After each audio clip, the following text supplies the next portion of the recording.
2021년 10월 5일 화요일 오늘의 말씀 시작하겠습니다. 오늘 나눌 말씀은 레위기 3장 1절에서 17절 말씀입니다.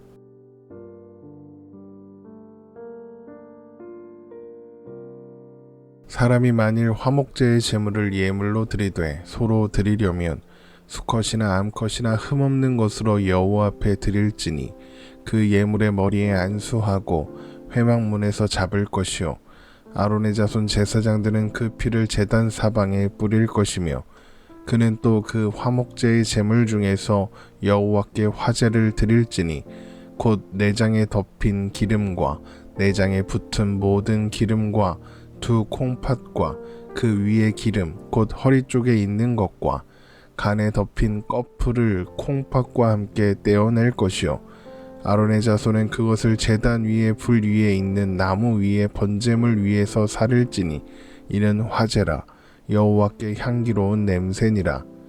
만일 여호와께 예물로 드리는 화목제의 제물이 양이면 수컷이나 암컷이나 흠없는 것으로 드릴지며 만일 그의 예물로 드리는 것이 어린 양이면 그것을 여호와 앞으로 끌어다가 그 예물의 머리에 안수하고 회막 앞에서 잡을 것이요 아론의 자손은 그 피를 제단 사방에 뿌릴 것이며 그는 그 화목제의 제물 중에서 여호와께 화제를 드릴지니 그 기름 곧 미골에서 밴 기름진 꼬리와 내장에 덮인 기름과 내장에 붙은 모든 기름과 두 콩팥과 그 위에 기름 곧 허리 쪽에 있는 것과 간에 덮인 꺼풀을 콩팥과 함께 떼어낼 것이요 제사장은 그것을 제단 위에서 불사를지니 이는 화제로 여호와께 드리는 음식이니라.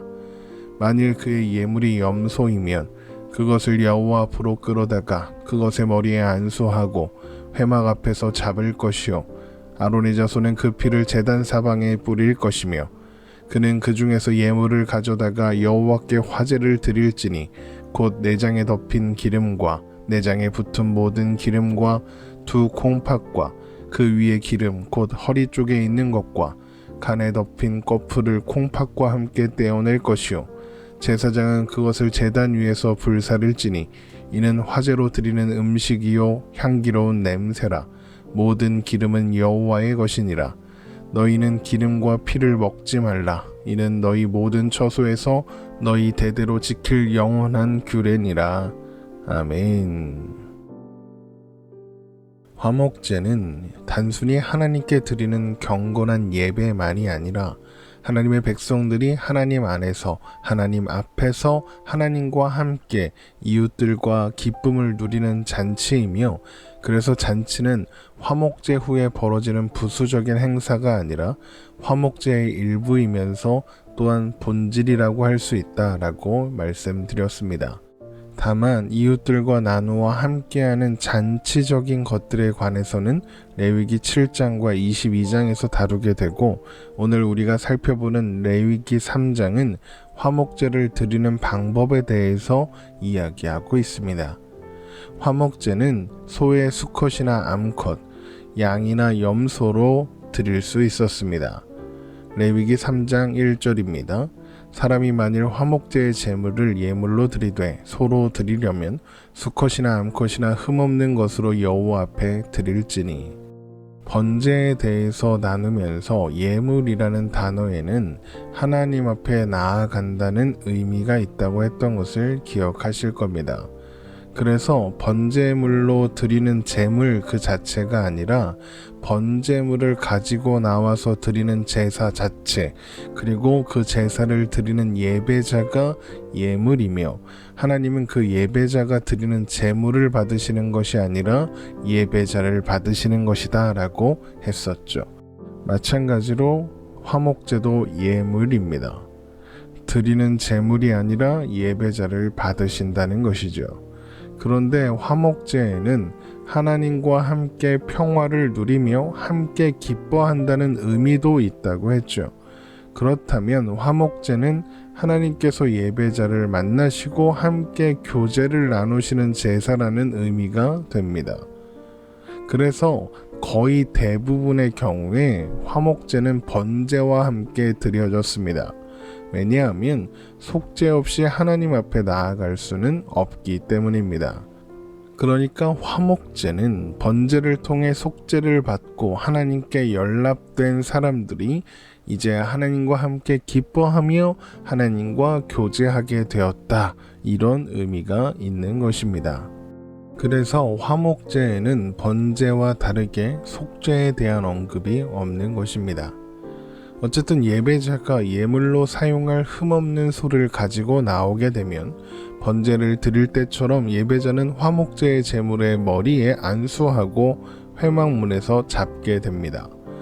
안수를 통해 제물이 예배자와 동일시된다는 것은 이미 설명한 적이 있죠. 다만 화목제물에서의 안수는 죄의 전가보다는 화목제를 드리는 예배자의 감사의 제목이나 서원이나 기쁨을 공유한다, 기쁨이 동일시된다 라는 의미라고 할 수 있겠습니다. 그렇게 예배자가 제물에 안수하고 잡게 되면 제사장들은 제물의 피를 가져다가 제단 사방에 뿌리고 내장에 덮인 기름과 붙은 기름, 콩팥과 그 위에 기름을 떼어내어 제단 위에 불 위에 있는 나무 위에 번제물 위에 올려서 태우게 되고 하나님은 그것을 향기로운 냄새로 받아주십니다. 레위기 3장 2절에서 5절입니다. 그 예물의 머리에 안수하고 회막문에서 잡을 것이요 아론의 자손 제사장들은 그 피를 제단 사방에 뿌릴 것이며 그는 또 그 화목제의 제물 중에서 여호와께 화제를 드릴지니 곧 내장에 덮인 기름과 내장에 붙은 모든 기름과 두 콩팥과 그 위에 기름 곧 허리 쪽에 있는 것과 간에 덮인 꺼풀을 콩팥과 함께 떼어낼 것이요 아론의 자손은 그것을 제단 위에 불 위에 있는 나무 위에 번제물 위에서 사릴지니 이는 화제라 여호와께 향기로운 냄새니라. 그런데 화목제에서 하나님께 드리라고 하는 부위가 오늘날 우리의 관점으로 보면 의아할 수 있습니다. 하나님은 기름, 콩팥, 간 이것을 하나님께 드리라고 하시죠.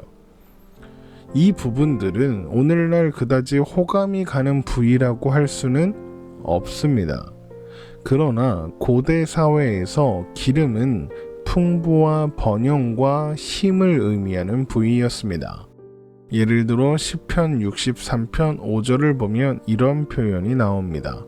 골수와 기름진 것을 먹음같이 나의 영혼이 만족할 것이라 나의 입이 기쁜 입술로 주를 찬송하되. 그러니까 기름을 하나님께 드린다, 이것은 풍부와 번영, 풍성한 열매 맺음의 근원이 하나님께 있다라는 고백이 담겨 있다는 것이고 하나님과 나누는 교제의 식사에서 가장 좋은 것을 하나님께 드린다, 이런 의미가 되는 것이죠. 또한 지방과 함께 드려지는 간과 콩팥은 사람의 깊은 감정과 내밀한 마음이 머무는 장소로 여겨졌던 부위입니다. 그러니까 지방과 함께 간, 콩팥 이것을 드린다는 것은 하나님께 중심을 드린다. 가장 깊은 곳에서부터 나오는 감사와 찬양과 기쁨을 하나님께 드린다. 이런 의미가 되는 것이죠. 화목제의 제물이 소가 아니라 양인 경우에도 그 절차와 방식은 동일합니다. 레위기 3장 6절에서 11절입니다. 만일 여호와께 예물로 드리는 화목제의 제물이 양이면 수컷이나 암컷이나 흠없는 것으로 드릴지며 만일 그의 예물로 드리는 것이 어린 양이면 그것을 여호와 앞으로 끌어다가 그 예물의 머리에 안수하고 회막 앞에서 잡을 것이요 아론의 자손은 그 피를 제단 사방에 뿌릴 것이며 그는 그 화목제의 제물 중에서 여호와께 화제를 드릴지니 그 기름 곧 미골에서 밴 기름진 꼬리와 내장에 덮인 기름과 내장에 붙은 모든 기름과 두 콩팥과 그 위에 기름 곧 허리 쪽에 있는 것과 간에 덮인 꺼풀을 콩팥과 함께 떼어낼 것이요 제사장은 그것을 제단 위에서 불사를지니 이는 화제로 여호와께 드리는 음식이니라. 다만 마지막에 이는 화제로 여호와께 드리는 음식이다 라고 해서 화목제가 하나님과 함께 예배자가 식탁의 교제를 나누는 잔치라는 것을 강조하고 있습니다. 또 화목제의 제물이 소나 양이 아니라 염소인 경우에도 그 절차와 방식은 동일합니다. 레위기 3장 12절에서 16절입니다. 만일 그의 예물이 염소면 그것을 여호와 앞으로 끌어다가 그것의 머리에 안수하고 회막 앞에서 잡을 것이요 아론의 자손은 그 피를 제단 사방에 뿌릴 것이며 그는 그 중에서 예물을 가져다가 여호와께 화제를 드릴지니 곧 내장에 덮인 기름과 내장에 붙은 모든 기름과 두 콩팥과 그 위의 기름 곧 허리 쪽에 있는 것과 간에 덮인 꺼풀을 콩팥과 함께 떼어낼 것이요 제사장은 그것을 제단 위에서 불사를지니 이는 화제로 드리는 음식이요 향기로운 냄새라 모든 기름은 여호와의 것이니라. 그런데 레위기 3장은 화목제 규례를 이런 말씀으로 마무리하고 있습니다. 레위기 3장 17절입니다. 너희는 기름과 피를 먹지 말라. 이는 너희의 모든 처소에서 너희 대대로 지킬 영원한 규례니라. 피를 먹지 말라는 것은 번제를 설명하면서 말씀드렸던 것처럼 피는 생명을 상징하고 생명은 하나님께 속한 것이기 때문이라고 했습니다. 그런데 기름은 왜 먹으면 안 된다 하시는 걸까요?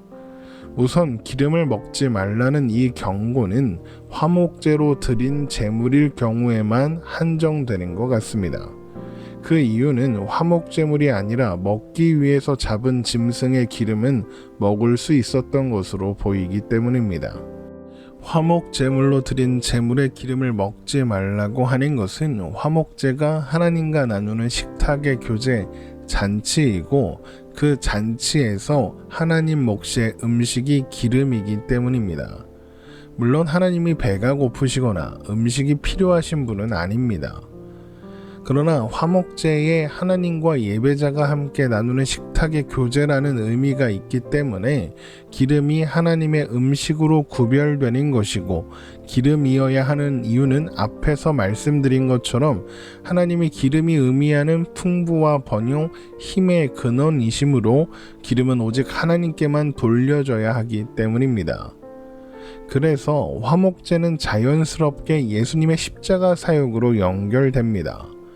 예수님께서 우리를 위한 화목제물이 되어주심으로써 죄로 인해 하나님과 원수되었던 우리가 하나님과 화목할 수 있도록 하셨기 때문입니다. 다만 구약의 제사와 다른 것은 우리가 화목제물을 세운 것이 아니라는 것입니다. 로마서 3장 25절입니다.